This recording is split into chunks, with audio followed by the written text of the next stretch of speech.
All right. Well, if you have something important to say, definitely cut in, but I'll just read them.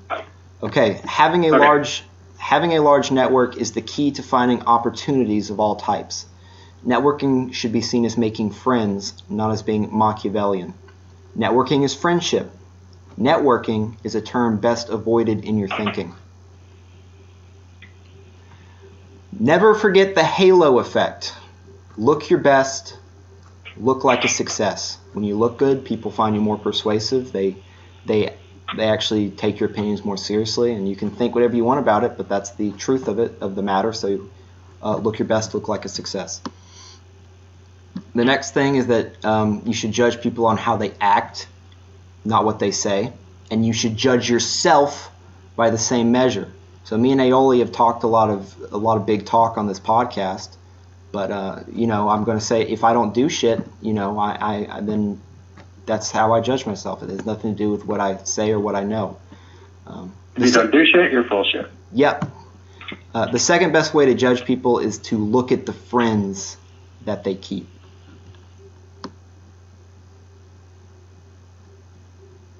Enacting control over your own life is a source of pleasure. Doing great things and working hard feels better than being lazy. And so this is what we were talking about, I guess, 2 hours ago, is that the loser idea that it sucks is dead wrong. There is no greater form of prosperity than great health and a focused and clear mind. That is absolutely true. So, if you do what you need to do to get those two things, great health and a focused, clear mind, then that is your path to prosperity. If you don't have any other goals in life, and so you just would rather be happy than not, which I think is by definition true. Maybe there's some form of self-destruction where it's not true. But if you don't have a goal, then just pick those two. That's what I would say.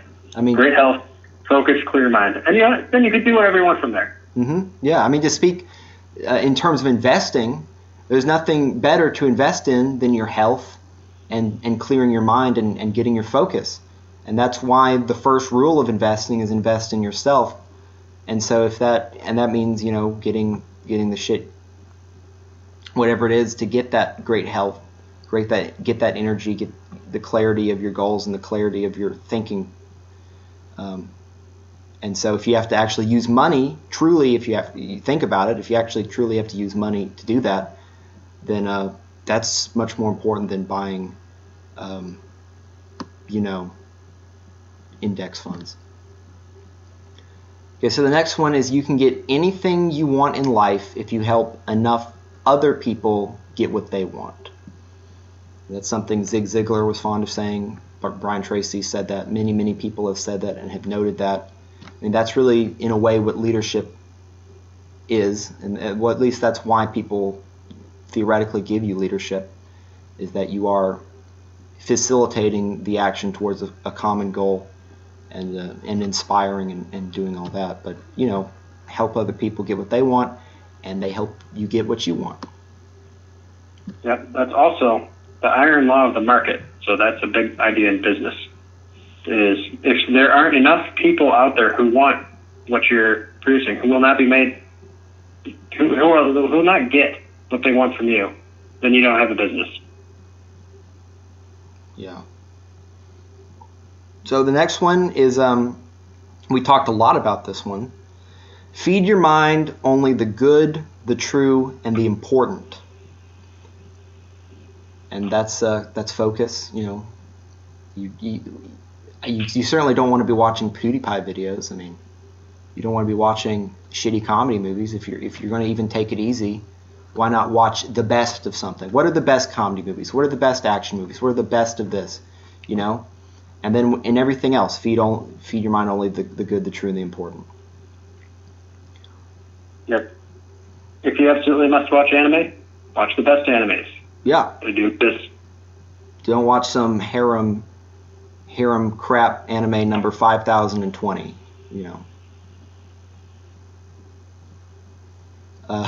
The next one, are you kicking your cat? which is to say that if you are having a bad day, you are probably taking it out on someone or something else. And you really, really need to avoid this, because this is one of the big reasons why malevolence kind of spreads down, is that somebody does something bad to you, and then you tend to do something bad to someone completely unrelated to that thing just to get that aggression out, and you really need to do your best to avoid that. Yep, you're destroying your nest egg's happiness in the future, because relationships are key to happiness, and if you are having a bad day, you are ruining your future relationships. Yeah. So this next one maybe should have been more towards the top, but whatever. This is your one life. You are going to die, period. Why not go all in? A lot of people, you don't really necessarily think this way, but you just kind of in your feelings and in the way you act like you're going to live forever. And this isn't YOLO in the negative sense. This is YOLO in the positive sense of, if you want to get something done, you're going to have to actually do it now. There's not going to be time pretty soon. So that's both a black pill and a white pill. I'm going to add a spurred correction factor to it, because a lot of people are going to be like, well, you can answer that question. And I would say, fine, do answer the question, write it down, so reasons not to go all in, then avoid those negative potentialities, like make plans to go around them, and go all in and avoid those. Yeah. Or if you have to, go like 90% in, and if the 10% is like too risky or something, like don't just scoff at that and be like, there are plenty of reasons not to charge ahead foolishly. Right. It's like, well, list those out. I mean, boldness, speed, what was the other one? Speed, simplicity, boldness. Yeah, speed, simplicity, boldness. To be clear, by go all in, I mean, why aren't you doing the things that you think are important? That, like, why aren't you working out? Why aren't you, like, you can start really small, but it's like, I'm not saying at all, why not go all in as in, why don't you go out there and, like, start jet skiing, and, like, why don't you start climbing Mount Everest, bro? I mean, you can take it that way. Some people would take it that way. That's why I kept it general, I didn't want to make it the detailed version, because I wanted people to take what they would take from it in their own way. Yeah, and it really does go back to that, the question of whether being is good. It's like, what if you're alive, why not be alive? Why not try to live?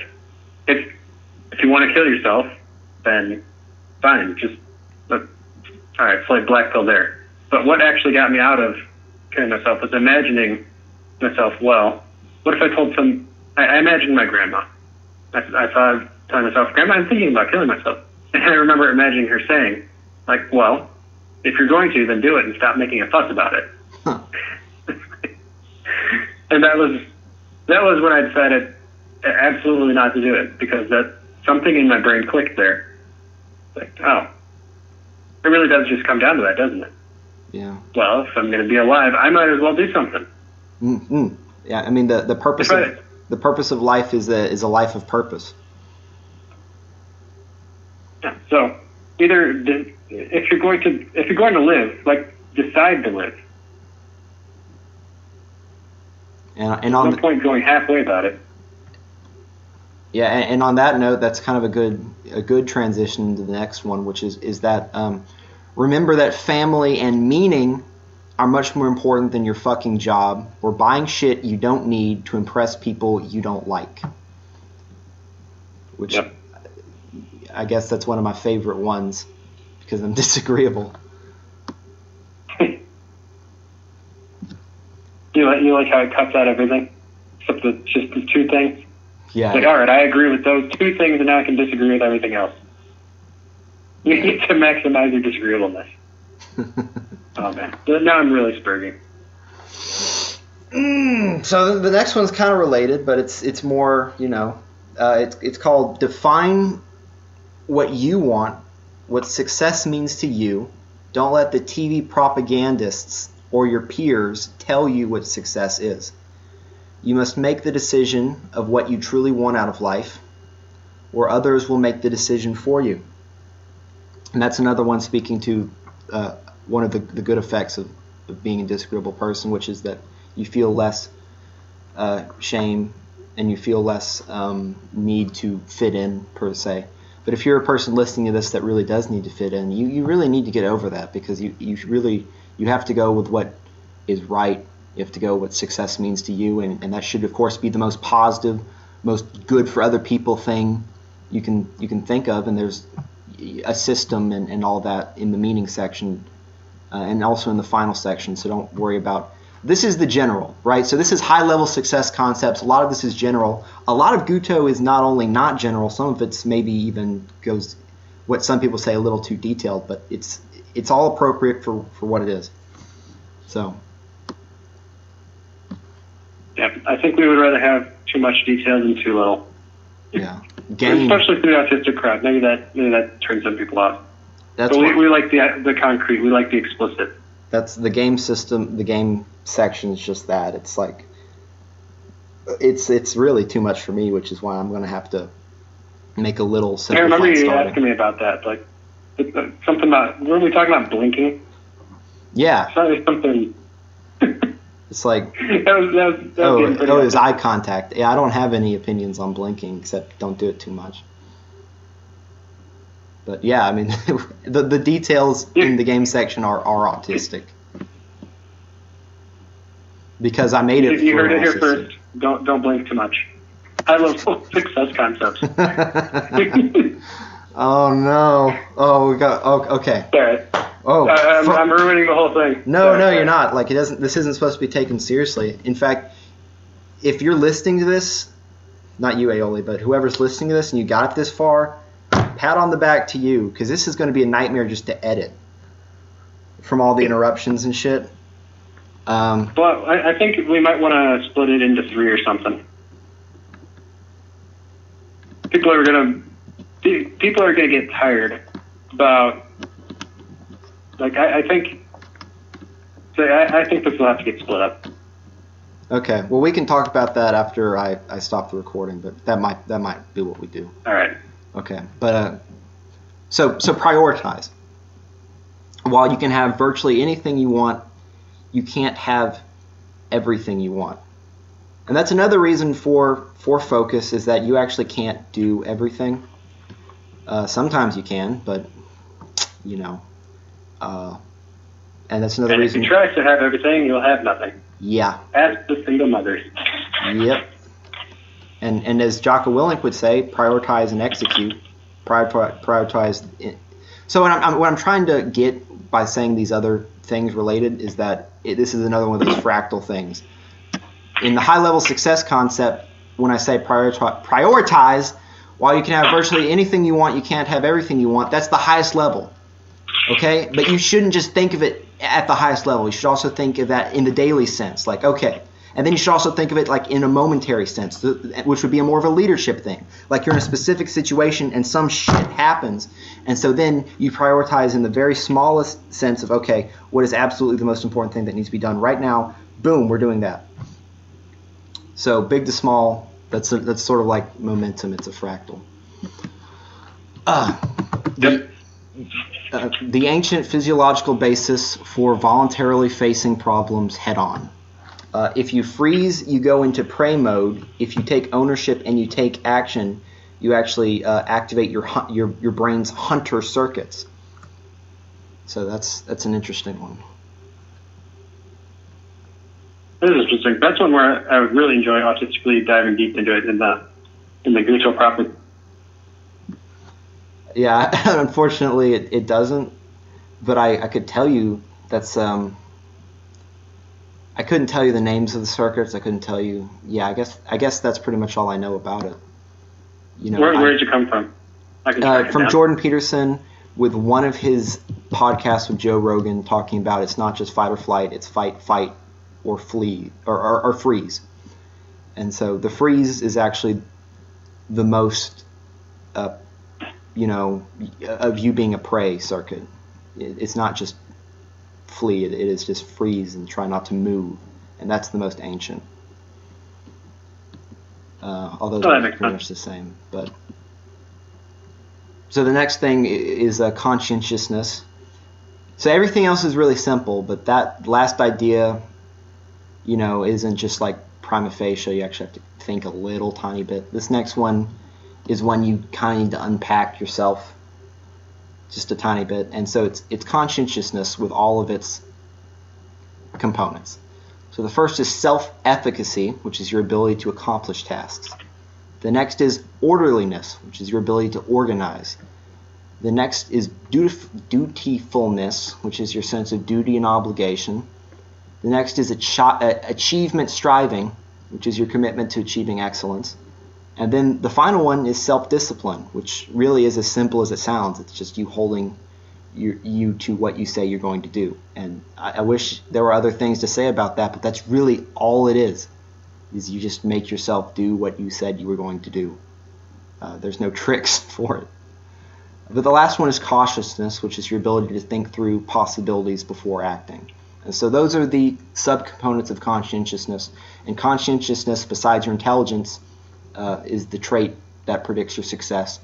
And so you want to increase these things. You want to increase your self-efficacy, you want to increase your orderliness, you want to increase your dutifulness, you want to increase your achievement striving, you want to be in competition with yourself in everything that you do and always trying to, outdo your best. I could explain what it means to do all these, but it's pretty easy for you, the reader, to come up with yourself. So there you go. Yep. TLDR, increasing your conscientiousness is good, and you should do it. Yes, that would be. So that might not even be. That is high level though, so that's why it's in this document. But it doesn't fit the simplicity of many of these. So the most important question to ask yourself about a long-term partner, this is a romantic partner, is how much do we have in common? Although I guess it would apply in other senses too.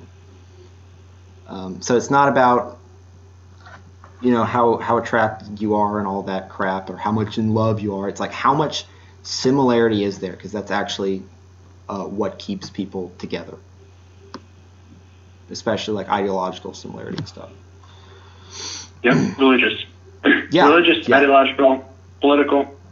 You want to be as similar as possible. Mm-hmm. Artistic taste too. It helps. Yeah. So all that opposites attract stuff is a great way to get divorced and lose half your shit because you're a dumbass. Did I tell you I was? Turns out people lie about that stuff. Would you believe it? Opposites definitely do not attract. Yeah. I mean, sometimes they might, but it would be that. It's like being a disorganized person. Mm-hmm. That doesn't make you more productive. It just might happen that you would be really productive if not for that. Same thing with opposites attracting. Like sometimes those people are going to be together, but there's some very strong thing holding them together, which, just happens to be able to overcome all that other shit. Mm-hmm. I think, and I'll say this really quickly, but an aspect of it is that beta men, have the tendency to just agree with what the woman's saying. And so then eventually that facade will come down because they've known each other for so long. You can't fake who you are, right? And so if you fake agreeing with all of her shit, well, guess what? That's not true similarity. That's not true agreement, So yeah, it's going to be a fun 50 years. Yeah, exactly. So you should have criteria of what you want and what is, your similarity. And if it doesn't fit, if the girl doesn't fit it, guess what? It's not going to work out. You just have to have the balls to say, oh, well, there's a lot of girls in the world, let's just move on. That's just what you got to do. And I know girls could do the same thing. They could fake who they are. But look, if you guys are together long enough to be in a long-term relationship, you will figure that shit out. Like, there's no way there's no way that if you're actually cognizant, you will miss the signs. Like, it's you being consciously deceitful to yourself. So it's really simple. Just look for the similarity, and the longer it goes, the more you'll find out. And if it's, and you know if it's gonna fucking work. Come on, I mean, there are things that you absolutely have to have in similarity with other people, especially for a long-term romantic relationship. So, like, if you think abortion is horrible and she's okay with it, I'm just throwing out an example for the clueless people. Like, okay, yeah, that's not gonna work. Move on. Stop wasting your time. And I'll stop doing the same and move to the next one. So in general, screen time equals less happiness. Real life activity, especially with others, equals more happiness. Straightforward. Yeah. Important, especially today. Straightforward. Yeah, so many people live their lives on the screens. And that's one of the things I'm really looking forward to. Now that Guto is basically done, basically done, but when it's like really, really, actually, finally fucking done, I will love not having to spend as much time as I have on the screens, reading these documents, editing them and stuff, because I don't like the screen time. So the next is another great one, simple one. To make the world a better place, start by making yourself a better person. And it's definitely a Jordan B. Peterson one, but fantastic. You must be willing to change anything and everything about your life. In the long run, it actually takes more energy to tolerate problems than it does to create solutions.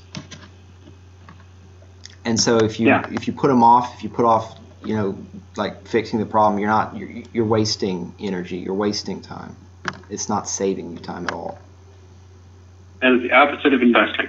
Yes, it's exactly the opposite of investing. It's putting off the future for the sake of the present, or sacrificing a positive future for temporary comfort in the present, which, as we can see in the state of our society, is obviously quite a prevalent problem. You generally can't change people, so most of the time you should ignore the bad and useless ones. And well, there you go. Also straightforward. Know all the big ideas ever in all disciplines in history. So you can take that one as far as you want to go. I suppose I'll ask a question on that one. Yeah. How would you propose doing that without wasting all of your time? Yeah. Is that like a Wikipedia skim or what? So when I mean big ideas, I mean the biggest ideas. Some people, but then again, this is kind of a general, so if people read that, they might take that way too far. That's definitely written for a non-Asperger, non-autistic person, just to be clear. Maybe that's what prompted me to ask, because first of all, I'm genuinely curious how a person would actually accomplish that without like going through the great book curriculum. Yeah, what you said is that, wouldn't a person who do that read like all the time? Well, that advice comes from Charlie Munger, who basically did nothing and still does nothing except invest and read all the time. So that advice comes from someone who did nothing but that. So I'm leaving it in there. And it worked out for him, although there are going to be some. Yeah. There are probably caveats to that. I would like to know how he actually did it without. Yeah. I would like to know. That would be a good practical question to answer. Well, I already know the answer. It's called he made a lot of sacrifices. He sacrificed, I'm sure, time with his family, time with things he probably shouldn't have sacrificed just to read.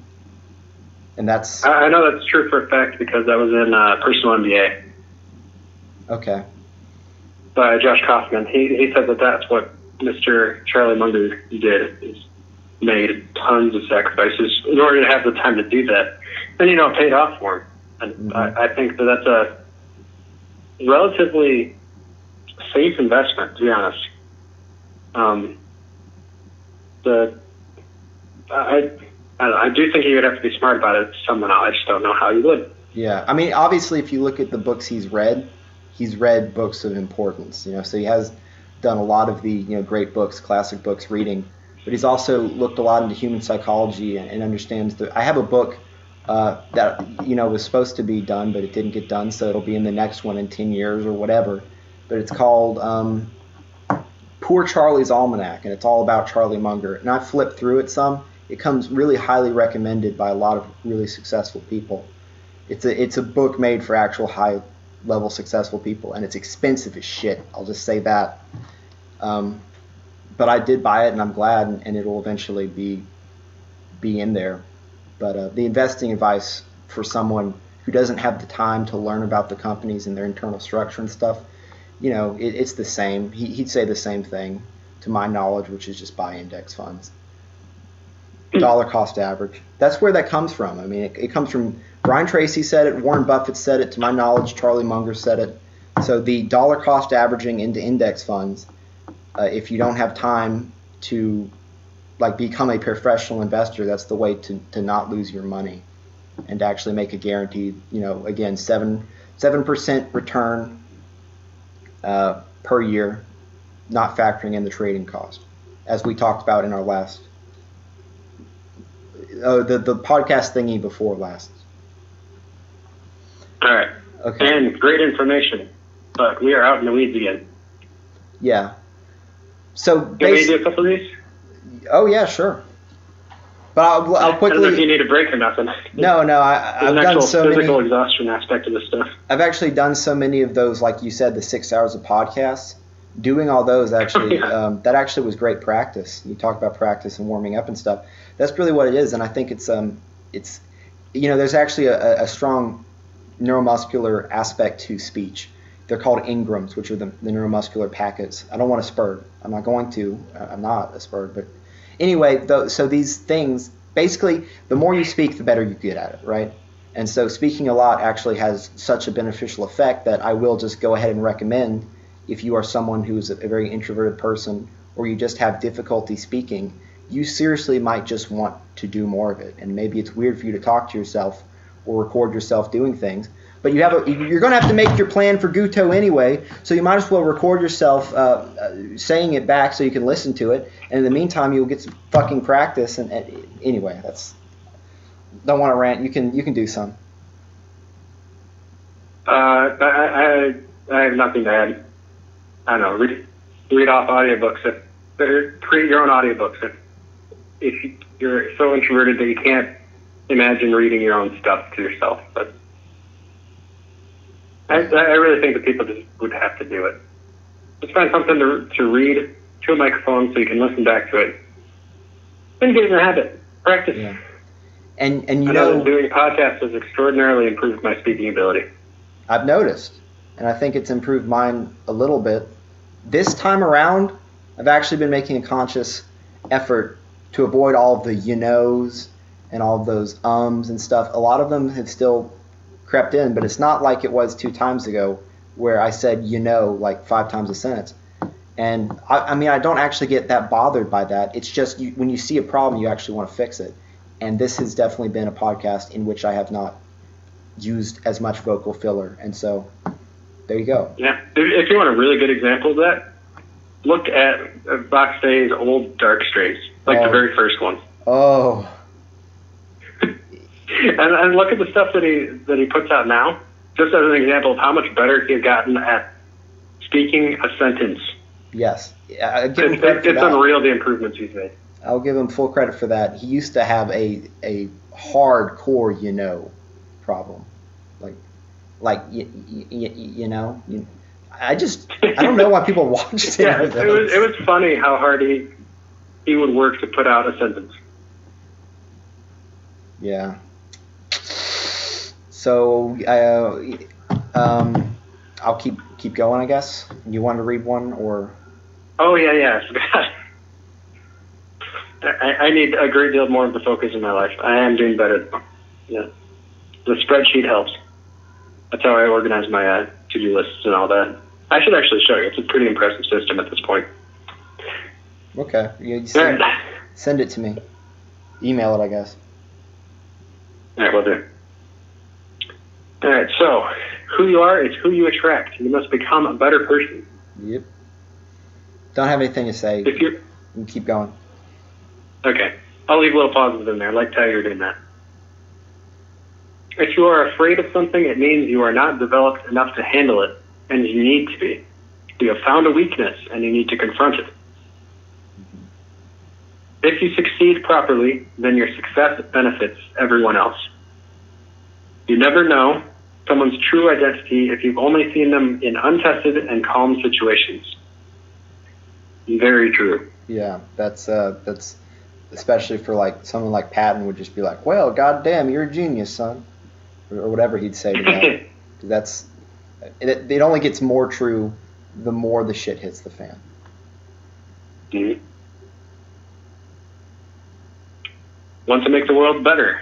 Raise decent children, preferably a lot of them. Well, we talked lots about that at the beginning. And the raising children section of GEWD is it's not amazingly thorough, but it is adequate, and it's probably the best damn advice you will ever get on raising kids. It was hard for me to find any, to be honest. I had to think of a lot of it myself, because it's pathetic how little there is. You could ask a boomer, and you'd get a bunch of bullshit. Yeah. Making a big sale takes as little effort as a small sale. So, make big sales. People judge you most on how you make them feel. That is how many times have we gone over that? That is a crucial one. If there's anything about people you should remember. I mean, we talked about that at the beginning too. You know, you got to have your mindset, your body language. And you've mentioned before, that's like the thesis of Dale Carnegie's book, which is still one of the best books of all time. Yeah.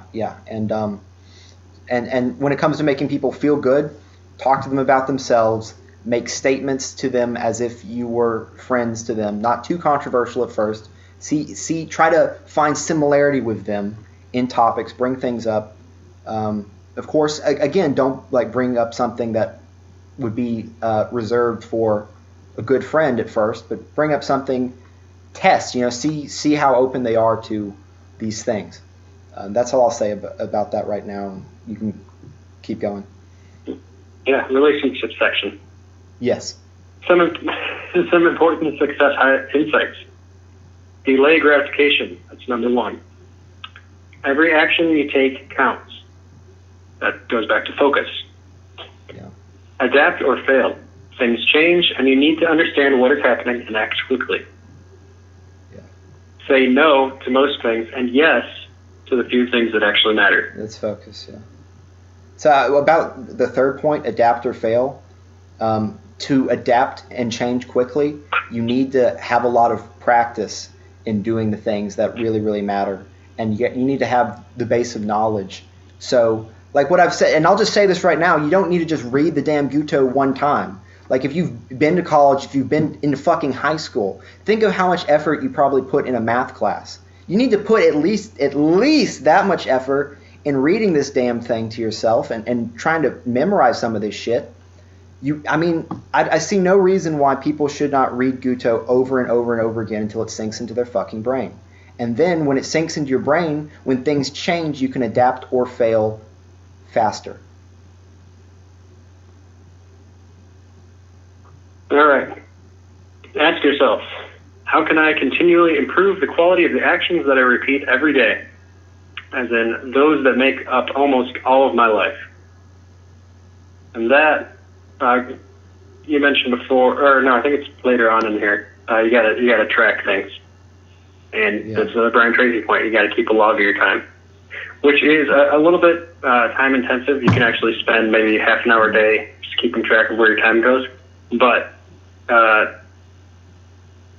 this is one of the things that you absolutely have to do, especially in tandem with reading your goals continually. Yeah, that will reshape the way that you use your time. It'll just happen. Yes. I'll quickly say something about that I just learned, and it was in the 60-second leader, but also sort of tangentially mentioned in Patton on Leadership, is that as an organization, you don't want to ascribe too thoroughly or misapply the mantra of what gets measured gets done, right? I mean, you can overuse that. Efficiency is important. Tracking these things really does matter a lot. But you don't want to let that mantra get in the way of leadership or innovation. And this is a big problem with modern corporations, is they let that spirit of what gets tracked gets done get in the way of leadership and innovation. and things that are intangible, like the quality of your product. You can't exactly measure what you could in some ways, but it's sort of an amorphous thing. And so the clear things are what you can't measure the intangibles, and you definitely should not sacrifice them by over measuring and only working to your metrics. So that's more of an organizational problem, but I really needed to mention that. So we'll keep going. It also goes back to the motivation thing, which this is actually a big problem in society. So if people find themselves a bit tenuous on this point, you'll want to read Drive by Daniel Pink. It's a very good book. Okay. And that talks about the difference between intrinsic motivation, which a lot of people lack now because of all of the metrics that other people are keeping on them. And the problem with that is it's like the billable hours that lawyers have to put in. The problem is that extrinsic motivators like bonuses and grades are like bad money. They push out intrinsic motivation, yes, which is a real problem. That's why people completely lose all discipline when they go home from work or school. And that's why I never took any money for Guto, is because I know several of you guys offered to give me money for it or for doing it. I know you did aioli at some point, or at least you suggested me setting up a cash tag, and I knew it's like I can't do that because it's going to absolutely kill the intrinsic motivation to help people. Yeah, but we don't want to counter signal the point here too much, so I'll bring it back around with another caveat. What we're talking about here is tracking yourself, which is different. It's incredibly different having other people track you. There's something. It's going to be a psychological thing, and we can't get into it too much. But just know, tracking other people kills their internal motivation. Yeah.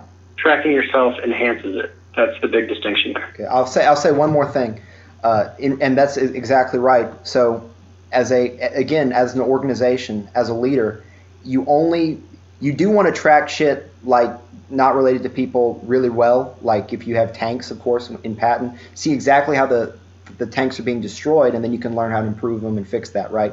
But when it comes to your people, you only want to track the few metrics that really, really, really matter to their success, because it will actually key result areas. Yeah, what that's called. Otherwise, track key result areas, and then nothing else when it comes to people. Or it'll make them lose their focus and hate you.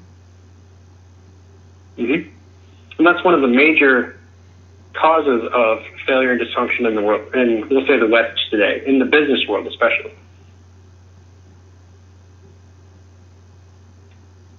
All right, I think we did plenty on that one. Although those were really important points, I'm glad that we spurred out on that one a little bit. Yeah, it's interesting how deep we can go on in this document. Like, it's just amazing how much stuff we have to say for pretty much all of them, and we're holding our tongue often, or at least I am with many of them. So.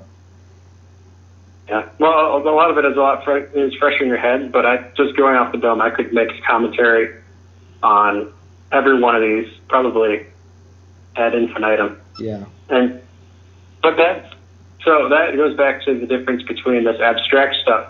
This is top level stuff. This is not the details. This is the boil down of many concrete details, which are in the full document, which ought to be absorbed because that's how you get that intuitive understanding, which is then condensed into the abstraction, which you can at least hold in your mind.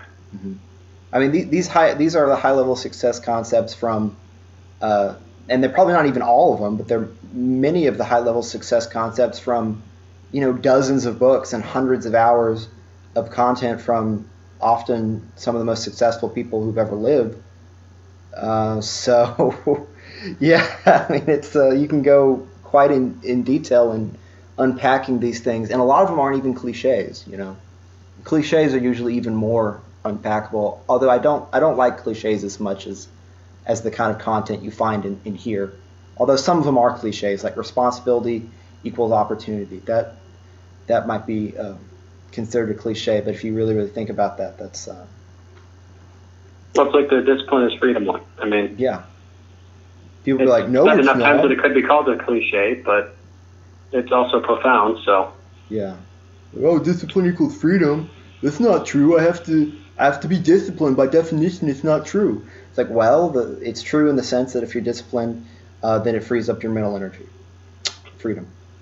So keep going. I don't want to talk. We'll call this one the Trump advice. Use more words like fantastic, amazing, tremendous, brilliant, and wonderful, especially when selling your plans to people. Yeah, you gotta wonder where that one came from. Just if you want to work yourself up into a good mood for selling something, watch Trump speeches. You can't go wrong that way. But it makes me smile every time. I think you could do worse than practicing talking like Trump, just for the fun of it. Just shit post in real life, talking like Trump. It's fun, all right? That is a fun way to be. It's way more fun than talk like a pirate day. That's gay. I don't even know how to talk like a pirate. See, there you go. You're winning already. Okay. That which you most need will often be found where you never want to look. We mentioned already, responsibility is opportunity. Redundancy. It's so important. So, being prepared for shit before it happens, even if unlikely, is so important. Believe me. Humans tend to be retarded and not practice either. And Lord knows. So, for example, no extra roads, people being in debt rather than having a surplus. Absolutely. So we're going to be running a budget deficit too in your household spending. No preparation for disasters of even the guaranteed types like New Orleans. Yep. So that's most They knew that was going to happen the whole time. And then they're like, oh, why did God send this flood to destroy us? So that like, no, you knew that was coming and you didn't do shit. Yeah. But that section is pretty much all the value from Nassim Nicholas Taleb's book, Anti-Fragile, in a nutshell. That's most of the value, to be frank. It's interesting. There's lots of interesting anecdotes, but that's most of what I took away from that. And I did actually have listened to most of that, but I just don't. That book's been done to death, so I'm not going to put out a review on it or anything. Okay. Let's see. Knowledge uninvested is wasted. We covered that plenty in the beginning, I think, on the line. Yeah. When you get rid of a toxic person from your life, never ever give them a hook with which to get back in. Always make it a clean, definable break. So. Yeah, I don't need that. Think of an immediate counterexample. That's great advice for you. That's not such great advice for me. I'm naturally that way. I don't need that advice. Yeah, I definitely need to take that one to heart. If you only read the books that everyone else is reading, you can only think what everyone else is thinking. And that comes from Haruki Murakami, one of the greater literary geniuses alive today. Show me your friends, and I'll show you your future. That means you will become like the people you surround yourself with. So, choose wisely. And that goes back to setting goals. People actually feel less pain when they believe they are suffering for something of great value. And I'm going through the Great Courses series on sensory perception. Okay. And that is absolutely true. Yeah. And the effects are more than additive. I mean, I forgot to tell you, I did one of those audio things I did, which I'd appreciate if you link to when you post this. One of those 12 was the winner effect, and I forgot that one of the effects of the winner effect is actually much greater pain reduction. I completely forgot about that effect, and that's a massive one, of course. And testosterone itself also reduces your pain. So it's easy to imagine if you have a ton of momentum and you've been winning for a long time, like your pain response is just so dulled compared to a normal person. And so that's another reason why actually doing shit feels a lot better than not doing shit. Because even if you feel pain from something that happens along the way, if it's meaningful and you're happy and you're winning, you're making progress, you have good relationships, you will feel less of it. And that's actual, like neural activation, like nerve activation. There will be less of it. There's good science on that stuff. Yeah. And if you're interested, actually look into like pain science. It's kind of fascinating. Okay, but I'd love you to maybe make notes. And I'm not giving to you as a task or anything. Of course, this is just maybe if you want to, because of course soon I won't be able to do, and by soon I mean like a couple days. I'm not going to be doing any of this shit.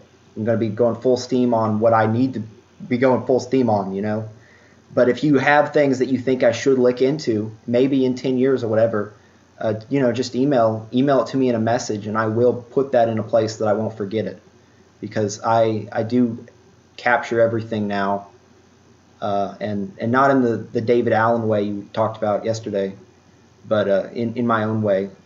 So it doesn't get lost and it all gets backed up. So I'll have it forever if you send it to me as a recommendation. Okay. When I start getting my fingers in this thing to organize it, and once it starts getting into that Excel spreadsheet, that's when the notes will start to hit. See, the next one is putting off an easy thing makes it hard. So, putting off a hard thing makes it impossible. All winners are trackers. We mentioned this before. You cannot improve something until you measure it. That's not really true, but it's a good rule. Of course you can improve something without measuring it, but it helps, especially when you're starting out. So there you go. Yeah, that actually goes back to the book Peak. If you want to know the real reason that that's true, you want to read Peak by whoever it was. I actually can't remember. I don't that is because if you are able to see the outcomes, then that helps you to form more precise mental models. So reflecting on the metrics will actually improve your performance. So but it's mostly true that you will only improve things that you measure if you've already made the beginner games. Like you can make beginner games without measuring, but it becomes increasingly important as you mature.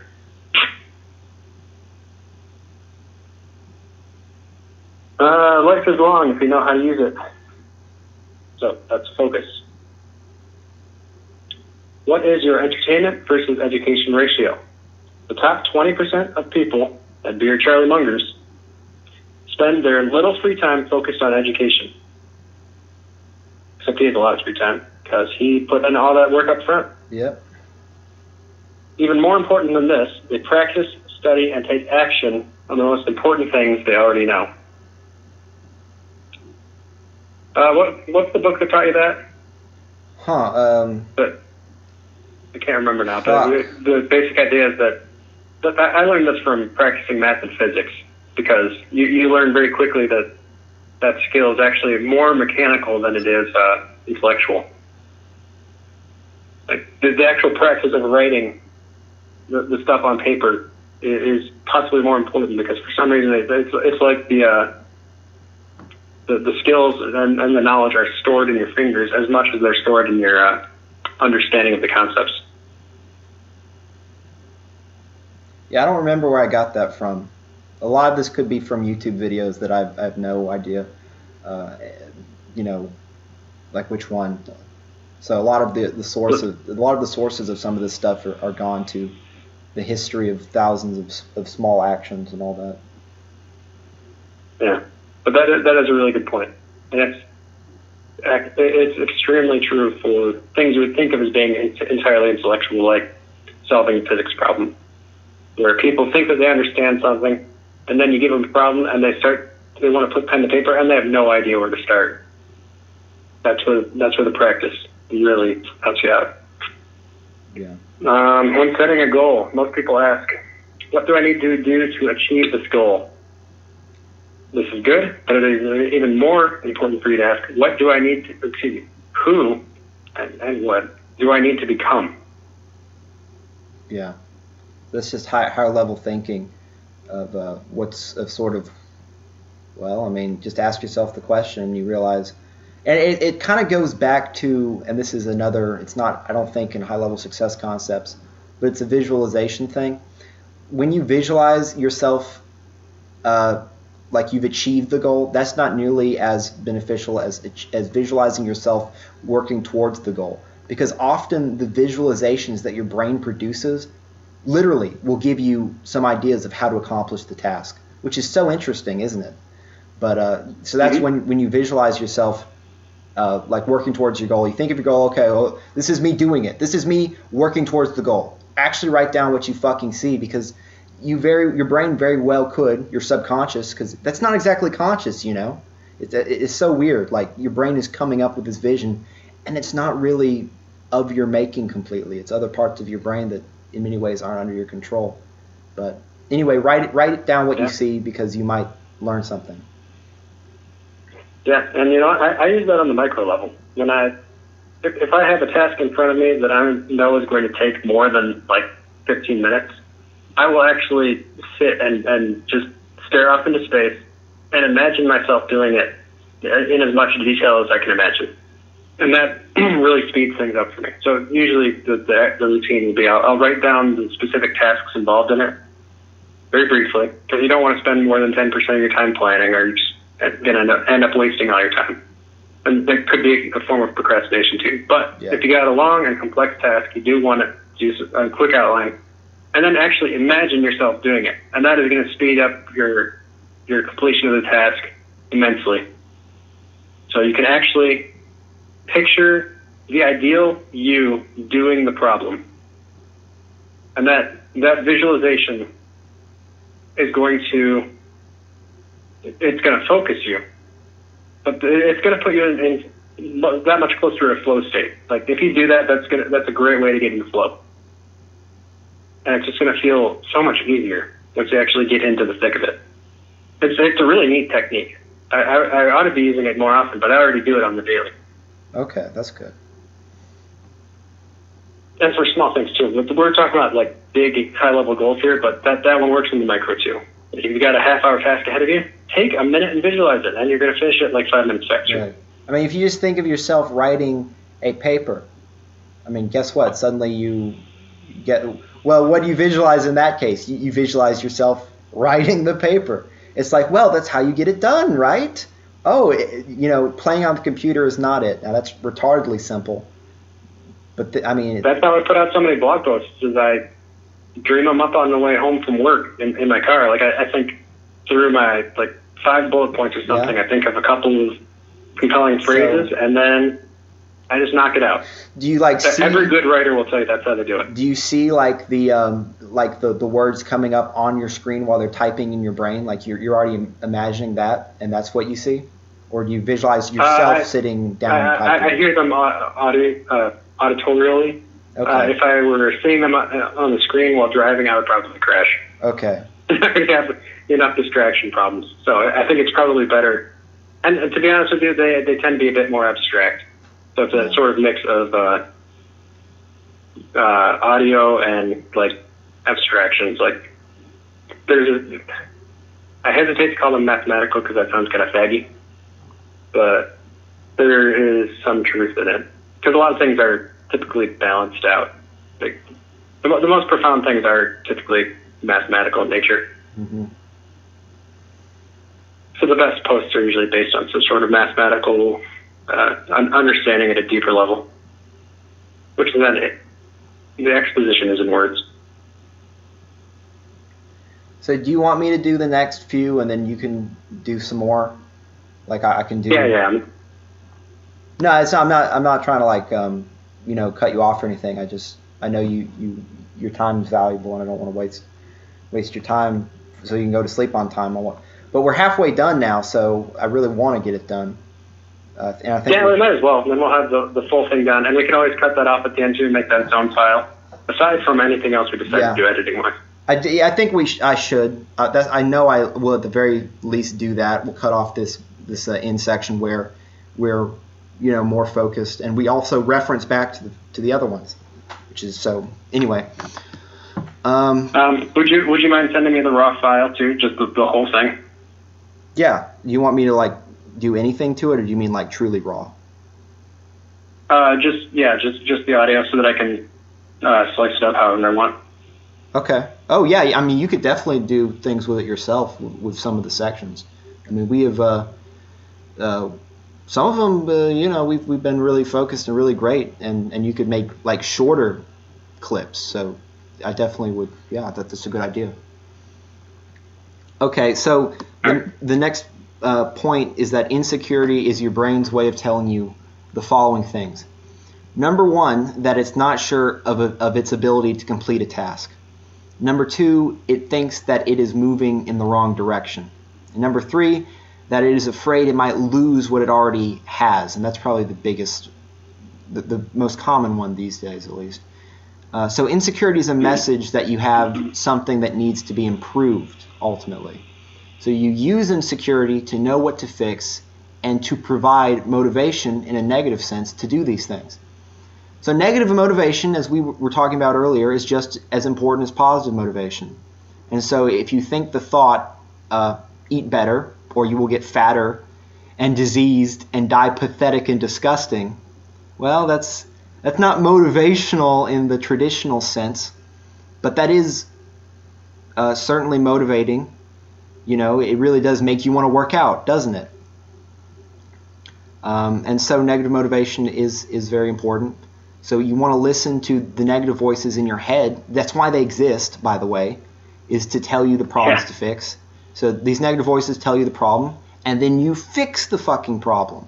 It's really simple. Now, there is a caveat, which is that this voice can be completely miscalibrated. So if you have super actual anxiety disorders, or if you like are anorexic or bulimic or other things, then I would say listen to the advice in the mindset section and really tame that inner critical voice, because it can be miscalibrated. But if it's not, you really should listen to it and fix the problems that it presents to you, and not just say, oh, that's that negative voice. You know, that's only ignore it if you truly are in a bad mental space. Okay. Well, if you're in a bad mental state, and if you're religious, if it is contradicting the Bible, because then it's one of Satan's favorite tools. It's a useful tool, and that's why we have it, but it can be used incorrectly. Yeah. You definitely have to watch that inner monologue. It can get, like, you could have a mental monologue that is not advice at all. It's just, oh, I'm shit. Oh, I hate myself. Stuff like that. Like, that's completely different. You don't want that. That's not useful. And Cernovich actually has a really good technique for getting rid of that in his book. Yeah, he speaks to the voice in his head and then disproves it logically why it's wrong. And that actually works. I have a couple of comments on the three things. So, okay. Insecurity, your brain not being sure of its ability to complete a task, that's anxiety. So that just for an idea what that one feels more like. That sort of insecurity feels more like anxiety, so that's like you're about to go out on stage or something. The second one, it thinks it's moving in the wrong direction. That's going to feel like dissonance. It's going to feel like a mixture of like excitement and feeling like something is like sort of disgusting and wrong. So in that case, you should be asking yourself, first of all, commit to doing the absolutely right thing in that situation, and then ask yourself, okay, if I'm being honest with myself and removing emotion and focusing on the highest possible good, what is the right thing to do right now? Like, what is really the right thing? And then you just do it, and then you're going to feel way better. Third one, if it's afraid it might lose what it already has, that's going to feel like fear. Yeah. So, like, these are all sorts of insecurity, but that should give you kind of an idea which one it's indicating. Is if you can sort of distinguish those emotions. And if you're like me, you actually have kind of a hard time naming your emotions. But sometimes it helps to just stop for a second and be like, what is it? To actually, like, I don't know, interrogate yourself about what you're actually feeling. I don't do that nearly often enough. I really should do it more. Yeah, that is a problem for some hyper-rational people, is they don't even listen to any of these voices, and then they miss things, until their logical brain sees them. And oftentimes these sort of subconscious areas of your brain notice things before you do. And so take note of them at least noticing it. I mean, they can be wrong, but, notice. Yeah, that's true. But it's like with pain, right? It's better to notice it when it's small and then address the problem. Yep. So I'll do the next. I'll do the next three. If you have anything else to say, of course, say it. But I'll do the next three, and then I'll turn it over to you again. All right. Find demand, then create the product, not the other way around.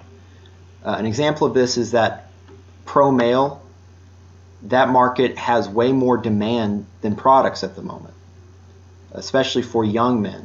And so, that's good to know. That's an opportunity.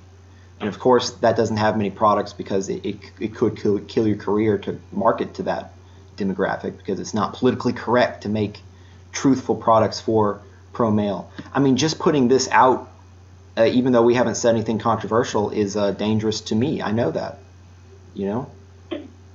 And but anyway, that is one of those markets.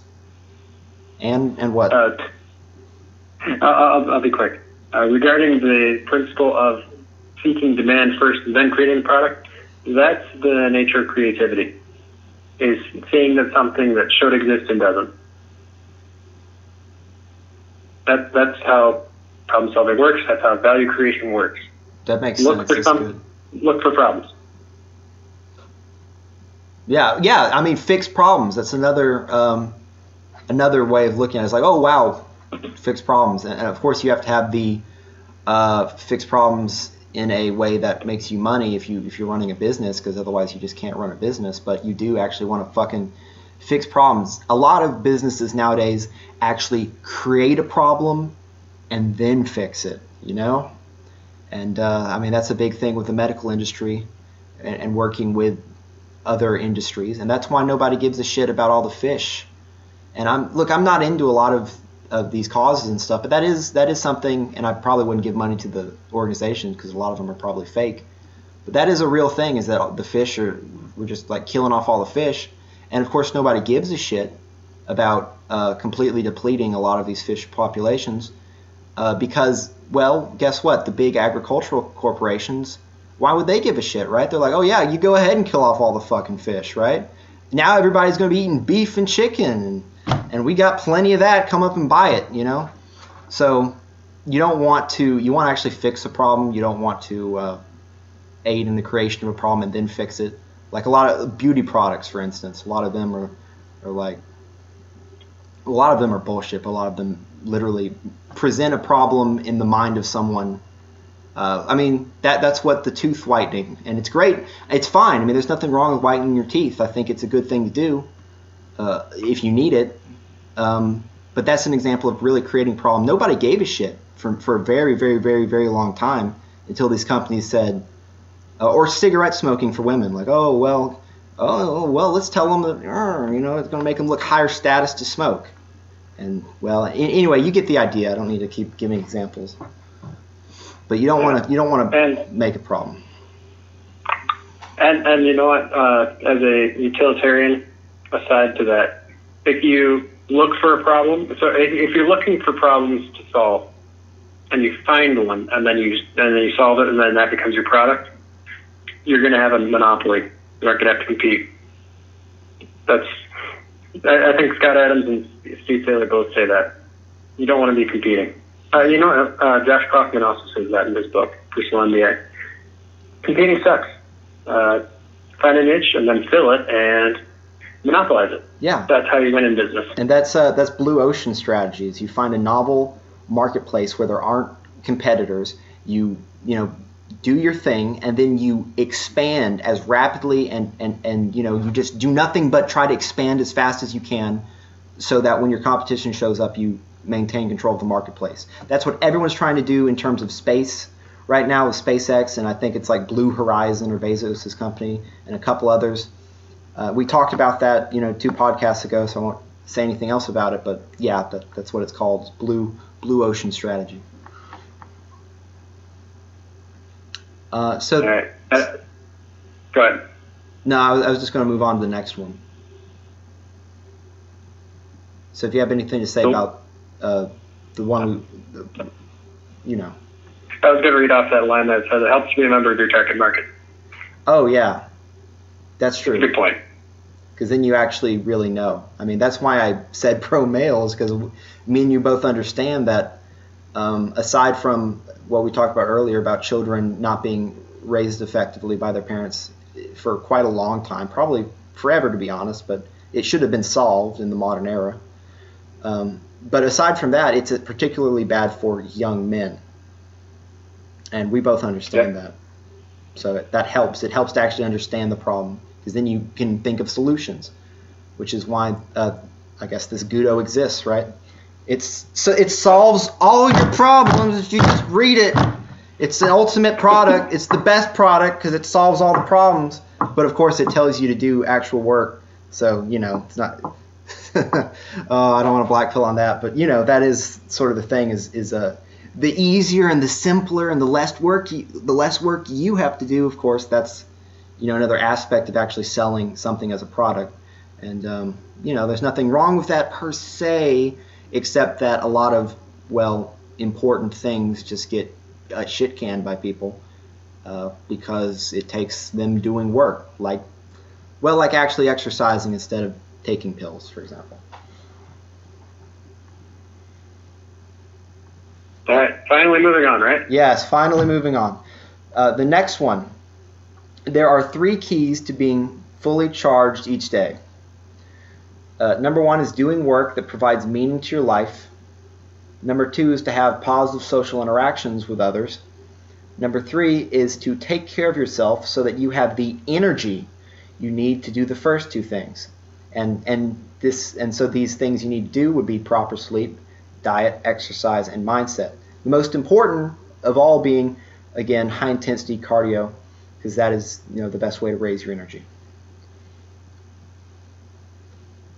Okay, so the next one is really more for high level people, but it's important to always remember and don't have any delusions about, and that is the fact that no computer is safe, ever. If you need a message to stay secret, write it out by hand and have it hand delivered by courier. Realize that all of your emails, texts, and phone calls are not secure in any way. And again, that might not be important to you at the moment, but that is absolutely something vital to know if you have aspirations to be a high-level person. Additionally, just assume that every out-loud conversation that you're having is being recorded. Could be your phone, could be the other guy's phone, could be, whatever that Bush kid did to record Trump saying grab him by the pussy. It was like a microphone in the trailer or something. Yeah, your conversations are being recorded. Yep, so don't forget that. I'll do this one and then I'll turn it over. So make deep connections with the good people and the coworkers around you, and do your best to effectively deal with the shitheads in a way that benefits all. Okay, so now you can do as many as you feel like doing. I can do motivation. So, motivation, right? Well, fuck motivation. It is a fleeting chemical addiction, a crutch. Know exactly what you need to do, and then just fucking do it. I know some people might not like that, but that really is it. It's just fucking do it's not enough, but if you know what you need to do, then it really does, frankly, just come down to you do it. You're never. There are going to be plenty of times you don't feel like doing it. I found the clarity is a motivation also. A what? I have enough that it definitely is. A what is? Clarity.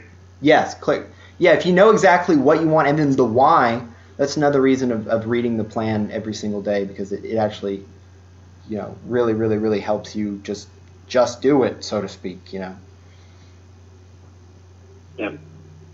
That goes back to pursuing meaning. All right, harmless man is not the same thing as a good man. This is one of Jordan Peterson's best points. A good man is a very, very dangerous man who is in complete control of himself. Ask yourself, what is everything in my life that I'm doing wrong? Figure this out, take responsibility for it, and then fix it. Wow. Yeah. Focus on having self-respect, self-compassion, and self-forgiveness, not self-esteem. Too much self-esteem is just narcissism. So what that means is when you're thinking about yourself, it's not about how much value you think you have. You should value yourself as much as you are actually valuable. Yeah. So that you can be thinking about that in terms of like what the market will pay for your skills or whatever. That's how you should actually evaluate yourself. But you should have self-respect. You should have compassion for yourself. And you should forgive yourself. And this isn't good. Some people are going to need this advice. Some people are not going to need it. But the ones who do tend to really need it. You need to have compassion on yourself the way that you would have compassion on other people. Except if you're wired the other way, like you need to keep that in mind. Same thing with respect and same thing with forgiveness. So, I dare say that narcissists don't need so much. They don't need that advice, but there are people who go the other direction. I'll say one thing, and that's you also want to have self-trust. You want to be able to trust yourself to do what you say you're going to do, and that's a big part of whatever you want to call it, of just like believing in yourself. And you get that. The only way to get that is to actually do what you tell yourself you're going to do, because otherwise you don't trust yourself, and you think to yourself that you're kind of a joke. And maybe that's fair, to be honest. So when you say you're going to do something, you have to actually do it, and that's the best way to raise your self-estimation. Again, unless there's something really wrong with your mindset, or if you're legitimately mentally ill.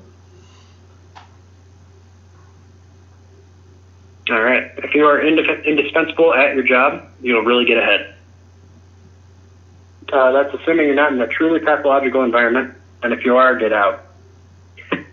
I have a great example of a guy at work who is absolutely hated by the people at headquarters and like a lot of other people. And they did try to get him fired constantly. But my boss, he defends that guy because that dude pays for the office. Oh. He is absolutely indispensable. So that is absolutely true. And my environment is not totally pathological. It's not totally healthy either. It's like half pathological. We've talked about that a little bit. But yeah, that is absolutely true. If you have actual value and like your boss knows about it, then you can get away with anything. So in the context of sales, like if you bring in the numbers, that will cover over a multitude of sins. And that's always true for your key result areas. All right, think about the horrible things that will happen if you don't look toward your goals. We've gone over that many times. Yeah. Ask, what are my weaknesses? List them, fix them. Overcome fears by progressive exposure. Each time, push yourself just a little bit further than you want to go. That ties back into the insecurity point from before. Yeah, that's very important, yeah. But that is the same thing, basically. Who you could be is more important than who you are. Yeah, and I quickly have to explain that, because there are a lot of people, and this is something, frankly, that someone on your blog said, is that, well, to succeed, I'm going to have to change myself. And I was just like, oh, wow, because you're so great right now that to change anything about yourself would be a sin, you know? Like, so that's why I put that there, because you almost have to wonder, like, well, why is that even here? Well, that's why that's here. it also has a certain amount of, what's the word I'm looking for here? Motivating because you think of your potential, or? Yeah, it's like visualizing like the ideal self solving the problem. And it also sort of shows you that like you should be aiming for that potential. Like that, and thinking about who you are right now, that's not going to motivate any sort of action. That's, at best taking stock. Self-reflection. Self-reflection is not bad, you do want to take stock. But you can't spend all your time taking inventory, or you'll never move product. Yep. All right, when deal making, ask yourself, can I make a short-term incremental gain or a potential? Can I trade a short-term incremental gain for potential longer-term game-changing upside? Is there an element that might be far more valuable in 5 to 10 years? Are there rights and options that you can carve out and keep? I can give a good example if you Yeah, shoot. So George Lucas, when he made the first Star Wars, he said, I want the toy rights, and people were like, oh, you can fucking have the toy rights, right? Like this was going to be a nothing movie. It was made on a pretty small budget and all that. And they're like, oh yeah, you can keep the fucking toy rights. George Lucas realized that this was a movie for little boys. Yeah. And so he made billions and billions, and I don't know if that was even an accident on his part or if he realized how valuable that could be. I don't know. He probably did to some degree. So get that kind of shit. So when everyone else is laughing and be like, oh yeah, yeah, sure. Get the rights that could have some kind of extreme upside. No, George Lucas gets a lot of shit, but we're talking about a guy whose idea of revenge on his local community was put in Section 8 housing. I think that guy's pretty screwed. Yeah, he's pretty interesting. Yeah, he's definitely a great businessman. He would have made so much more money if he'd made these new Star Wars movies, and they probably would have still sucked, kind of like the prequels, but they wouldn't have destroyed Star Wars. And I haven't seen any of the new ones. I just know the sentiment towards them, and many people very, very, very much hate them. But now I'm completely off topic, so you keep going. Yeah. That was a good example, though. Trust and attention. These are the scarce items in a post-scarcity world. And that's a quote from Seth Godin. Is that Godin? I don't know. I think it's Godin. Okay. Doesn't matter. Trust and attention. That is absolutely true. Trust, especially, and attention, like right at this very moment. Yeah, I mean, the attention is the one that social media has completely devoured, and trust is the one that has caused a complete breakdown out of our civilization. Yeah. For more on that, Liars and Outliers by Bruce Schneier. I always link to that. Yeah, and The Speed of Trust by Stephen Covey. That's another one. All right. Prepare today for opportunities you may have to wait decades for. Learn all the skills and knowledge your plans will require. I think I cut you off on the one before that. Were you going to say something? No, I just I gave a book recommendation. I'm sure the microphone picked it up. So even if you didn't hear it, I'm sure it got recorded. Okay. Play audiobooks, not music, while exercising and driving. Learn. Quick personal note there. If you are a low willpower person, low energy person, you can still listen to podcasts and get a lot of the same benefits. And it's not quite so difficult as like listening to difficult books. Yeah. And if you really have to listen to high energy music, like, those days happen, then do it. But as a general rule, don't listen to music. Listen to something of higher value. Yeah, and I'm usually listening to either a book or a podcast on the way home, and that way, on my way home from work, and that way when I get home, like, I just continue listening to it, and then I knock out all of my chores in like half an hour. That's good. Do you listen to Jocko podcast? You know, Jocko has his own podcast. It's pretty good. I've watched a few episodes of it. It's one that I'm going to add to my queue. There's that one. So it's stupid, but I actually just added Stefan Molyneux. Like, I'm really fucking slow. I've been planning to do that for like months and just didn't. I've only got a couple of Jocko files on my phone. But I'm going to add him. And I've been working through Jordan Peterson's Massive Meaning lectures. So those are usually a lot of fun for me. Okay, that's cool. But yeah, I'm going to add those. But there's somebody else. There's some other podcast that I really want to. It doesn't matter. But that's actually a good little hack because when you're done with work, you actually tend to be pretty low energy. So that's a good one. The secrets to life are often hidden behind cliches, which you have to unpack. Yeah, we talked about that. I remember talking about that. Yeah. How like profound sayings and cliches often overlap. In fact, that's where we get cliches. They're like stereotypes that way. When a problem occurs, accept reality and focus on the solution. Ooh, this comes from. Well, this could come from extreme ownership, but that comes from a lot of places. Yeah. I think that is a big part of stress reduction too. Yeah, I think that is extreme ownership. All right. What you choose to work on and who you choose to work with are far more important than how hard you work. Yep. Focus on what's important. And how hard you work is pretty damn important. So choosing what to work on and who to work with, that's the Pareto principle in action. Yep. I mean, that goes back to so many things because it's focus. It's you are who you spend your time with. And also, if you look at it statistically, the people who started off not wealthy but like had wealthy friends are those the ones who actually undergo real change.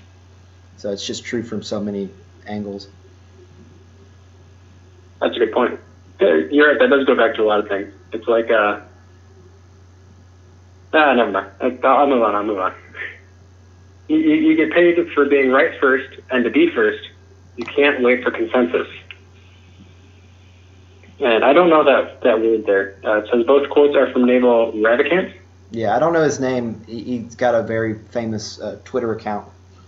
I don't go on Twitter at all anymore, but a lot of people retweet his insights and stuff, and a lot of them are pretty good. Those quotes, though, came from Tools of Titans or Tribe of Mentors. Okay. So choose courage over comfort. Why? Because if you choose comfort, then you're going to lose it anyway. Yep. Comfort is an illusion.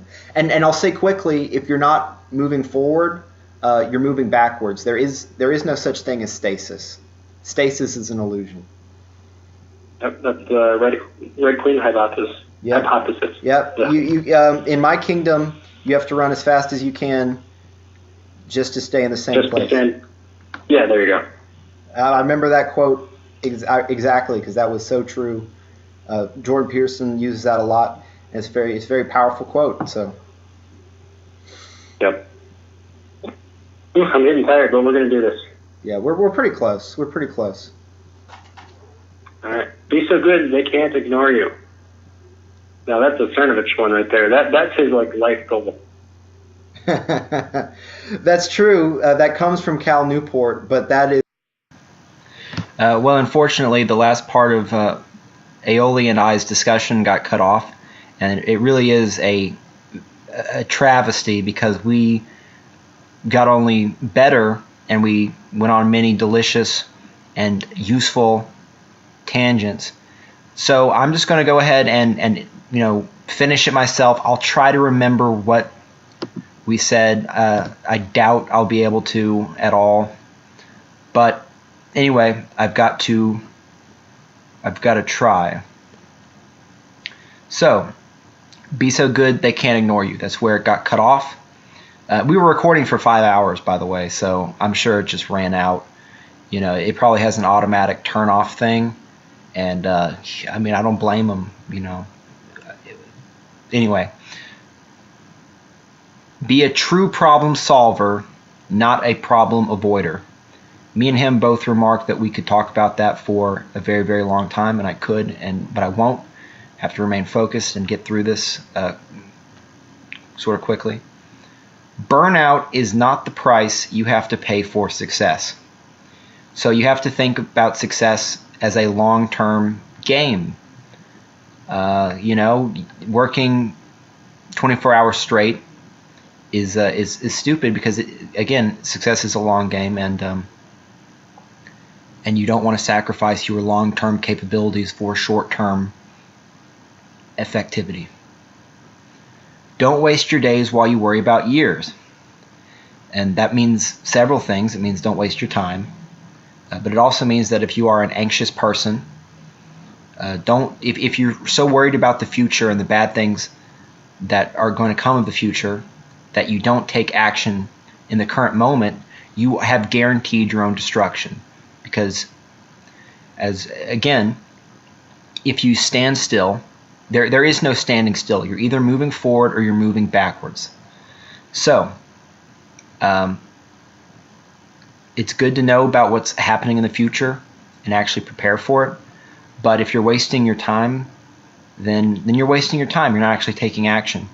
And by the way, you especially want to avoid like consuming bitching, basically, and wasting your time bitching yourself, because a lot of the content out there that you may think is helping you know what's going on and helping you prepare for an uncertain future is really just bitching. And that's why people like me, to be frank, not to get my ego involved or anything, but I know a lot more about some of these things than people would think, and it's because I have all this time. I don't spend my time on the bitching and commenting and all this stuff. Thankfully, I learned my lesson with all that. It's a waste of time.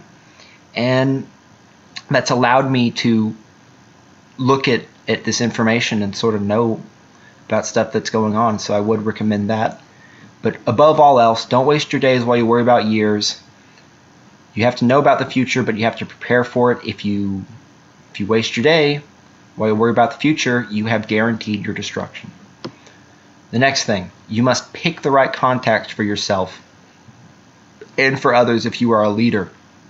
You must know and play to your strengths. And we went off on that one, I think, too. We probably went off on all of these. There was so much discussion, and it's just all like going through my head. But I know it's better to do it now than to wait till tomorrow. So the next one, unwillingness to take action or to face any risk is what crushes most people before they start. To be clear, mitigate as much risk as possible, but realize that there will always be risks, and just accept it. And to say it even again, if you don't take action, that's the ultimate risk. So, hey, there may be risks inherent in what you're doing, but if you think that you can stand still, that's actually the most risky thing to do. So whatever you do, unless you just do something retarded, but hey, whatever. But in general, whatever you do, don't just stand still. Where can you eliminate singular points of failure in your life, aka bottlenecks? And you take note of how you do things, and you'll notice that there are bottlenecks, and so you need to spend the money you have to, or the effort you have to, or whatever, to overcome that bottleneck so that you can free up the productivity. And included in that is also to have backup gear and plans. And Aioli told a story here where in his company or people he works with, there are factories where where a part breaks and the factory, the assembly line or whatever, gets taken down and ends up costing hundreds of thousands of dollars simply because these people didn't stock backup parts. And this is a fairly common thing. This isn't like 1 in a million or something. And I was amazed, and of course I think we had some laughs or something about all that, like, wow, what the fuck. But there you go. You have to have backup gear and plans. If you want to be tougher, don't meditate on it. I remember saying that, unfortunately, discipline really is absolutely just a just do it sort of thing. There really is no secret to it. I mean, like, you know, you can get junk food out of your house. This is exactly what I said. I said you can get junk food out of your house. You can, when you're driving to work, instead of passing the McDonald's, you can take the way to work where there is no McDonald's. Of course, but I mean, real life, every way to work has a McDonald's.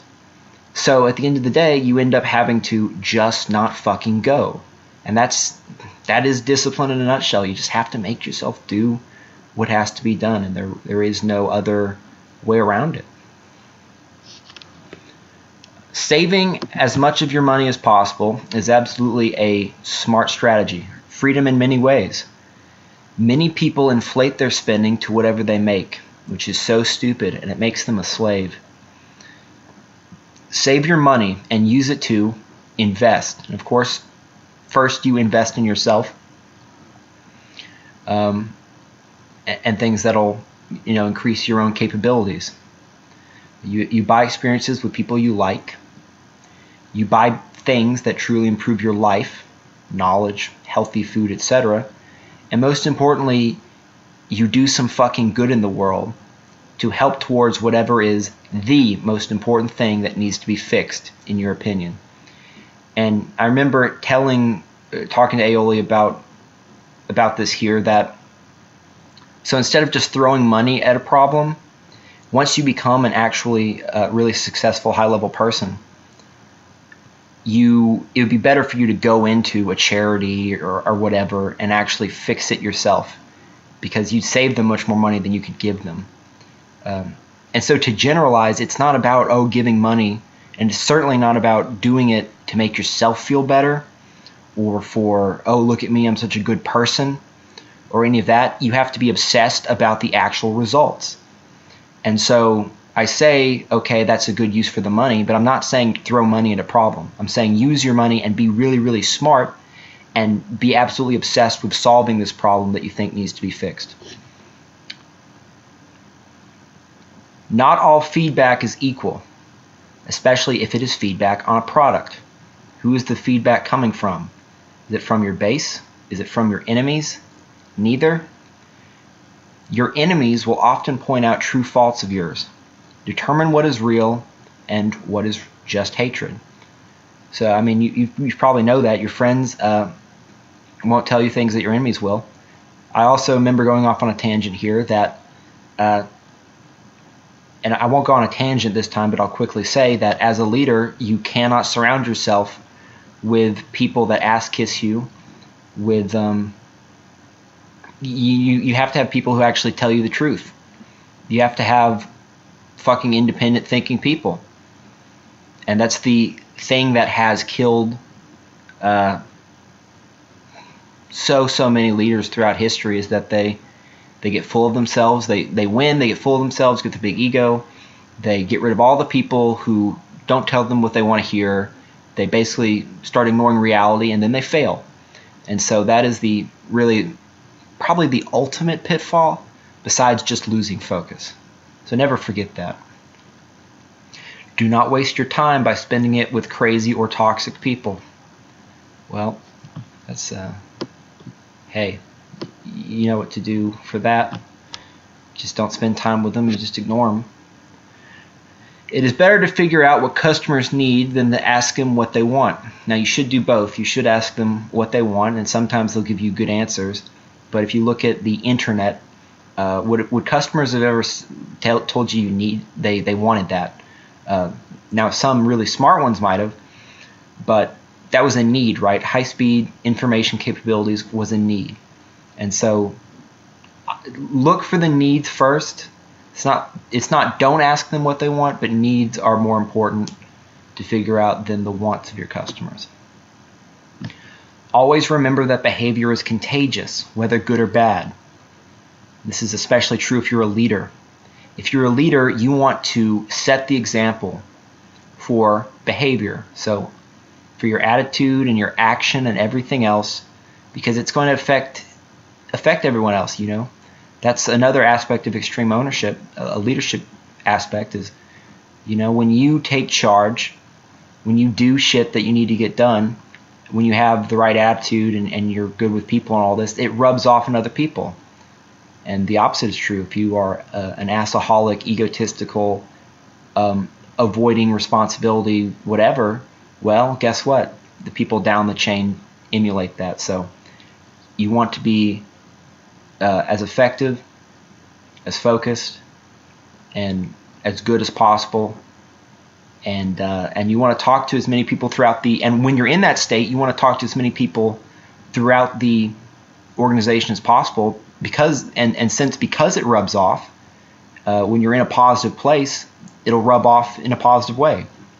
And I suppose if you were temporarily in a really bad state of mind, you would want to, you know, just kind of isolate yourself and get your mindset and whatever the problem is fixed.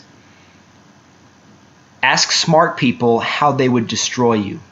Take note and shore up the weakness. So me and Ailey talked about that for a while. The only thing I remember saying, I remember what I say. It's hard to remember exactly what he said. Well, red teams. So as an organization, you should make a red team if you need to go against the plan. So these are people not attached to the plan, and they try to come up with ways to defeat the plan. So that's another good idea. You can never read too many great books or too few bad books. You can never watch too many great movies or watch too few Star Wars prequels. You can never surround yourself with too many great friends or too few liars and frauds.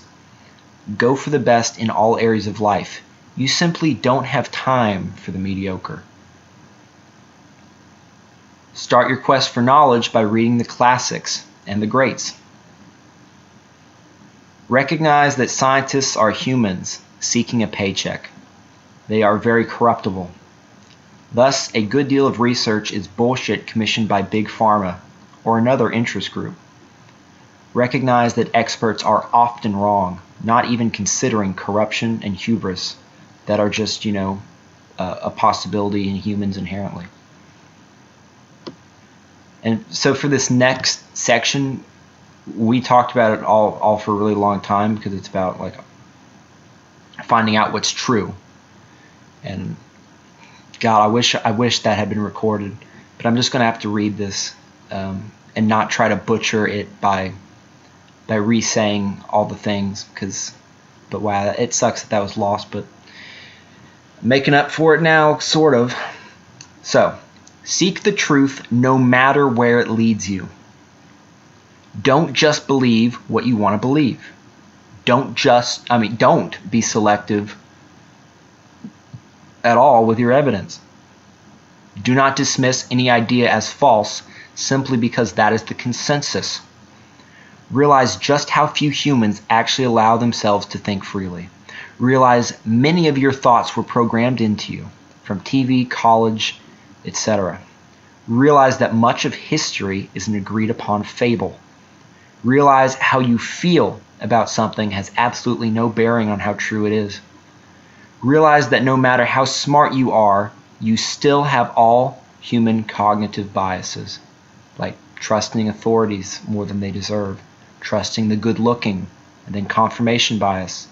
And of course, I think that confirmation bias is probably the biggest problem in humanity, is people just believing what they want to believe and ignoring reality, and just it's such a problem, and you have to catch yourself doing it. It's a huge part of success to be able to catch yourself just believing what you want to believe, and ask yourself, okay, how do I know this? Why do I know this? And because if you're not working in reality, then you're not going to succeed. So that's why this section is in the high-level success concepts. Do not put your faith in institutions or experts. Do not make yourself a martyr for the truth if it won't matter. Fight the big fights and be prepared. Luck and timing are huge parts of success. The right idea at the wrong time is useless. And I remember saying here that, you know, you just got to do a bunch of shit and know some history. You know, there was a company before YouTube that failed, and the time just wasn't right. You know, the data transfer rate just weren't high enough, and so there was too much buffering and all that. And Aoli mentioned Ebaum's World, which I remembered Ebaum's World, and it's been a long time. So, you know, you have to get the timing right.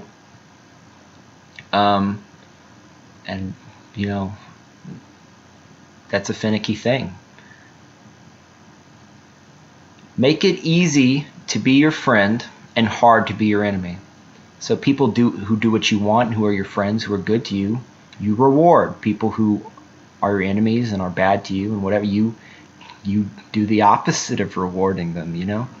Of course, you don't do like horrible shit, but you know, it's really simple, but it's an important thing. You don't just let people get away, unless that's what you have to do, with being shit to you. And don't forget to show loyalty to the people who have been good to you.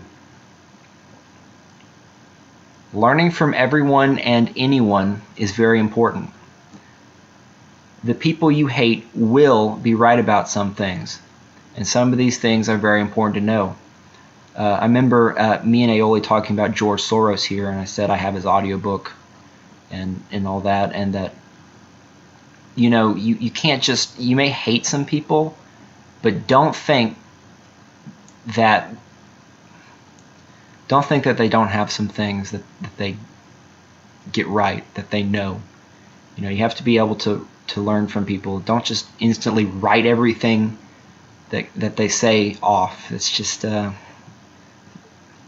wrong, you know, because in my experiences, I've learned many things from people who I'm not fond of. Social motivation, that is to say, the respect and admiration of others, is very powerful. Surround yourself with people that support and challenge you. I mean, and like we said before, you know, relationships with people are 70% of happiness. So that's massively important for your happiness. It's also motivating. And I know I said, oh, motivation is a crutch. You don't need it. Well, you shouldn't need it. You should know what you have to do and then do it.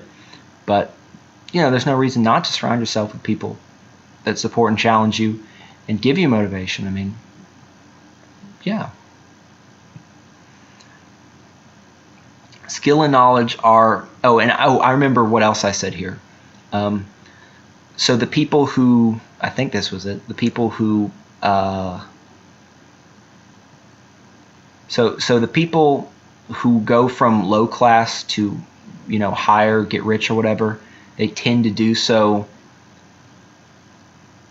from, many of them like surrounded themselves with rich people, or became friends with rich people, and then it just rubbed off on them. And then also they were able to do deals with rich people and all that. So that's another thing, is that you just can never underestimate the relationships you have with other people and the assets that they are, to think of them that way. I mean, and it's happiness, and it's also meaning, because that's probably the biggest thing with meaning, is doing right by people. Skill and knowledge are both required, but ultimately it is the skill, the doing, that is the most important for success in a thing. You acquire skill through loads of deliberate practice. There is no shortcut. Read the review of Peak by Anders Ericsson in the MISC Success section of GEWD for more information. To reiterate, knowledge will only get you so far. If you want to get better at anything, learning more about it past the core concepts will do almost nothing. You have to put in the practice, the doing, to improve in any real way. This is something you already know, but you may not actually be living it out in your daily life. And something else that I said, So when we talked about earlier how you need to improve upon the things you do daily because those make up a lot of your life, well, a big part of that is practice. So when you make your plan, the end of GEWD, and you decide what you want and your routines and what you're going to do, don't just assume like you start out and, oh, it's not working. No. You're going to get so much faster and so much better at doing it that you really should wait a while before judging your plan as being malformed. Because as Aioli said, you end up usually spending only 20% as much time when you make a concerted effort to get it, to cut the time down. So there you go. A good lesson from this is to trust experts who do, not experts who know. For example, a good doctor is one who has done the surgery many times successfully. And you can trust this guy, right? He's a surgeon. He's done the surgery lots and lots of times. Practical, functional fucking knowledge. And when it comes to experts who are all theoretical, you need to be just intrinsically open to the possibility that they could be wrong. They could be pie in the sky, because they are abstracted from reality. And it's really just about the information they have. And a lot of the information is secondhand or third hand or fourth hand or who knows how many hands. And it's just, things can go wrong really quickly. And that's just, you need to be aware of that. And it's also true that in something like entrepreneurship, it can just be luck that a particular entrepreneur succeeded. Because, the failure rates for entrepreneurs is very high. And sometimes it's just luck. So what you need to do is you need to find the meta patterns of success by looking at commonalities between all successful people. And that's what GEWD is about. That's what this is about. It's about finding the meta patterns instead of modeling a single example. So I really would never advise anyone to model a single example. A lot of winning can cause too much risk-taking and an inflated ego that doesn't consider alternative viewpoints. It's very important to remain grounded in reality. Again, that's absolutely one of the most important things to remember. Do a full assessment of your life from time to time. Are you reaching your goals? Do you have the right goals? What habits need to be thrown out? Don't gamble on things you can't control. Be bold, but do not gamble. As you rise in your success level, you will be able to gamble more because you will have more, at least monetarily. And that is why financial advice for rich people is a lot different than poor people. Although I still think that the index funds are just great no matter where you are. But as you get more money, you can actually afford to do long shot shit. And maybe you make it big, maybe you lose it, whatever. Just realize that you'll lose it. But when it comes to do not be bold but do not gamble, that's like Aioli said here, it's just complete ROI. So you're gonna have to figure it out yourself. You never want to gamble. Others believe in you when you make it happen. You believe in yourself when you make it happen. That goes back to self-trust. You trust yourself when you do what you said to yourself you were going to do. It is good to have moments to do nothing but think. And me and Aioli talked about this for quite a long time, like going into dark rooms, looking out the window, going on walks. But you want to have some time to do that. Resolve disputes. Don't let them simmer if they are important. Get over the little differences. Everyone has them.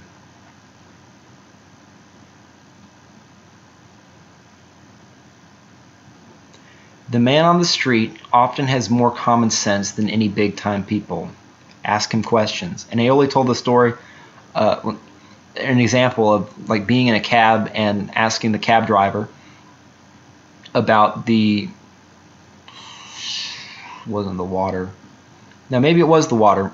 we'll say it's the water, asking a cab driver about the water in Detroit. He's like, oh, the money goes missing. You know, so he doesn't know what's up per se, and kind of have to unpack what he's saying, but he gets it more than, you know, some egghead would be like, wow, wow, wow, wow, you know, just say a bunch of bullshit. So anyway, do not let confidence and self-esteem, which is narcissism, detach you from reality. Have self-compassion and forgive yourself for making mistakes. You must have enough confidence and belief in yourself to succeed, but do not let the neurochemicals destroy your empathy, problem-solving, self-improving, gratitude, humility, or openness to information and ideas. Don't mistake the trappings of success for success itself. People regret the things they never did much more than failures or bad decisions. And I told the story here of my grandmother, who she's not dying, but she was in the wing of the hospital. She has a rare disease, with all the people who are dying, and she says this is absolutely so true. They all talk about, oh, I wish I'd done that. You know, so think about that, and don't let that be you. Adaptation through rapid trial and error is invaluable. When there is no clear path to your goal, trying random things may be the best strategy. When all else fails, prototype and test over and over as fast as possible until you get the results you want. Creativity and genius require ideas from different disciplines being put together. It seems obvious, yet so many scientists stick in their bubble of specific expertise. Geniuses don't. They challenge assumptions and are interested in many more things than the average midwit scientist. It helps a lot to think of life as a game with specific goals and traits and abilities you level up. And this is where Aoli said that, oh, I play video games, you don't have to not play video games. And then, and I have to say this because it's really important, I said, look, Guto, it's about what you want. It's not about what I want. It's not about, I'm not telling you at all what you should do. You know, if you want to do the bare minimum in life or whatever, or if you want whatever you want to do, like if you want to just have more fucking free time, then more free time to play video games or whatever. You know, use Guto and then get done with your work faster. I'm not telling you how to use this stuff. Now, I think personally it's best to, you know, shoot as high as you can. Try to be all you can be. But hey, it's up to you. And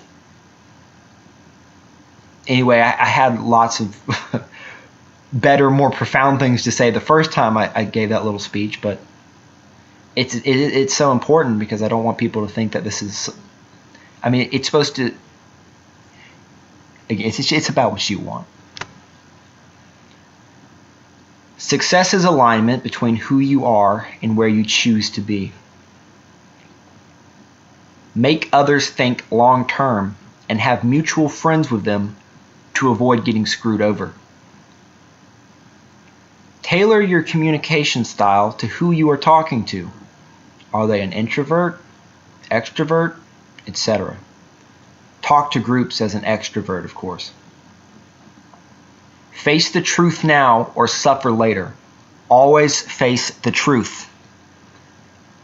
Always remember that your values and integrity are worth more than any sum of money. And I also said here how it was talked about in Eric Barker's book, Barking Up the Wrong Tree, which I have to say I have an audio thing on the Fight Failure YouTube, and there's lots of those audio things. They're audio summaries of the books that I've done. It's great. You can download them. You can listen to them on YouTube. I highly recommend you do that. But anyway, in Eric Barker's book, Barking Up the Wrong Tree, and Eric Barker is the author of Bacadesio.com, just so you know. He talks about in that book how people who stick to their values are more happy than the people who are willing to do anything, you know, to rise in power and whatnot. So there are downsides to being a piece of shit, and there are huge upsides for value and integrity. And of course, there's the reputation aspect. There's so many aspects. There's so many reasons why to actually stick to your values and not be. And also, there's just the fact of, well, what's the fucking point of the money? You know, like, oh, what's worth giving up your values and integrity just to have some fucking money? It's really not that great. And of course, never forget the power of energy, momentum, and focus. And wow, I mean, as you know, I could talk about EMF forever, so I'm not even going to get started. Now, this is what I personally think success is. Number 1, living a life true to your beliefs and values. Number 2, great relationships with other people. Number 3, fantastic family you spend a large amount of time with. Number 4, enough money with a goal for as much of it as possible to eventually come from passive income and investing. Number 5, health, physical, mental, dietary, and spiritual. Number 6, great understanding of how the world works in all ways. And of course, you start with what's most important: human psychology, happiness, getting shit done, and most importantly, meaning. It's the things in GEWD. It's the things that have been talked about in this giant, talking spree, and now I'm on my own talking about it, but it's all this stuff. These are the most important things. And I remember saying that, maybe you've taken a math class, you've taken a class at a college, and you've studied. You need to study this shit. You need to burn your plan into your brain. I mean, what's more important than knowing this stuff? What's more important than memorizing your fucking plan and really, again, just burning this into your fucking brain? There's nothing more important than this stuff. And if you want to be successful, you got to take it seriously. You got to treat it like, at the bare minimum, you've got to treat this information like it's a college level math class, and just read it over and over again. Read your plan over and over again. Wake up, read your plan. Make an audio version of it. This stuff is so important. So I just had to say that. Number 7, a grand ultimate purpose. That is to say, the most meaningful thing besides your family that you think needs to be made right in the world. And this is it's not exactly whatever you want. It's really whatever is self-evident to you. Now, I'm not going to tell you what to think here, but to you what is the most important thing you think needs to be made right in the world. And so once you've done all this other stuff and you've reached your success in these other areas, that's when you turn to this. And it may take you some time to figure this out. Now, I know exactly what it is. Aioli knows exactly what his was. And maybe That's great. And the bigger, the better. If you don't know, in the meantime, you can substitute self-improvement. And that'll be, you can put the energy from what would be around a grand ultimate focus or purpose into self-improvement. So, in conclusion, decide what you want out of life and how you will get it. Write it down and get started right now. So it was unfortunate that me and Aioli going through this last section was lost, but I think I made up for it somewhat, and at least you have the information. So GEWD proper will come out when it comes out. It's technically done, but I want to get the information presented in a way that's most effective. So tomorrow we'll be talking about Patent on Leadership, which is the best book I've read. 16-page review, pretty awesome. But all I can say is that wait for GEWD to come out. It can absolutely change your life. You can absolutely get what you've always wanted to do. You just have to read it. You just have to make your own plan and then follow it. And I'll tell you, and me and Aioli we'll do some audio things, and this has hopefully been helpful. And, you know, there'll be plenty of material out there for you to do exactly what you want, but when it comes out, read it, make your plan, take action, and get the life you've always wanted. So that's all I have to say. I hope you have a good day. I hope you have a good night. And I hope you actually work towards what you've always wanted out of your life. Signing off.